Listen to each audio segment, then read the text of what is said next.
Akulira oludda olw'obula gavumenti era omubaka wa Naka West Joel Ssenyonyi yeewuunyizza ebigenda maaso mu Paalamenti mu kaseera kano omuli okukwatibwa kw'ababaka basatu okuli Cissy Namujja omubaka omukyalo w'e Lwengo, omubaka Akamba Paul owa Busiki County ne Yusuf Mutembuli owa Bunyoli East. Asabye gavumenti obutakoma ku babaka basatu bokka wabula bakola okunoonyereza okusingawo naddala akakiiko ka komisona akatuulako bakomisona mu Paalamenti.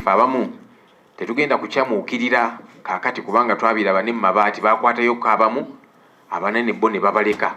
So kati fe abamu tetunnasanyuka kiri awo. Twagala okunoonyereza kuno kwongere okugaziwa. Nze mu kulaba okwange obuzibu bwa Paalamenti yaffe eno obutandikira mu Parliamentary Commission ke kakiiko akakulu akatwala Paalamenti ya Uganda eno. Akakiiko ako sikeerufu. Ibikolwa byako sibirambulukufu. Ssenyonyi agambye nti ekyewuunyisa okubanga amateeka ye ng'akulira oludda olw'obula gavumenti alina okutuula akakiiko kano kyokka bukyalondibwa tayitibwangako ate ng'awulira bakamisona wamu ne sipiika batuula buli olukya okubaako bye basalawo. Nze nga leader of opposition ndi member wa Parliamentary Commission okuva mu January yonafuuka leader of opposition neesiitibwangako mu meeting yadde n'emu ate nga mpulira nti batuula mu nkukutu mu office ya speaker.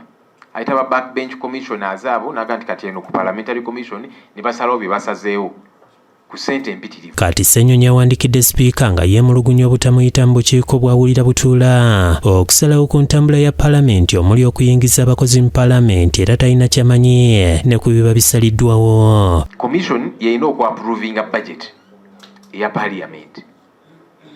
Nempulira baatuula mu nkukutu ne bajja approvinga ne bateeka mu bye baagala bwe batyo nno bwe bayisa ssente nti kaakati beewadde ono service award ne bazeewa ne bagaba zi contracts ate nga contracts ezimu bazeegabira bo nga bo.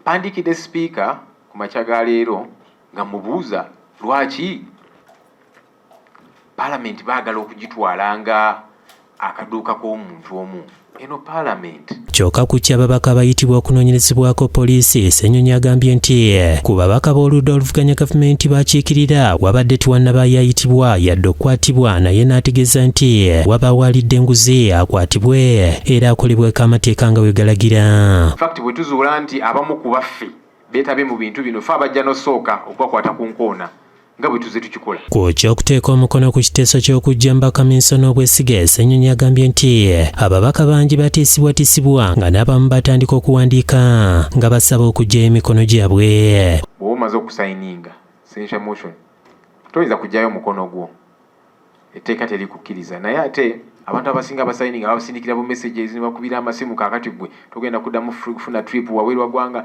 togenda funa kino tojja funa mukisa gwogera mu Paalamenti n'ebirala. Obedi Lutale yakusakidde eggulire lino ku Lwabukedde TV.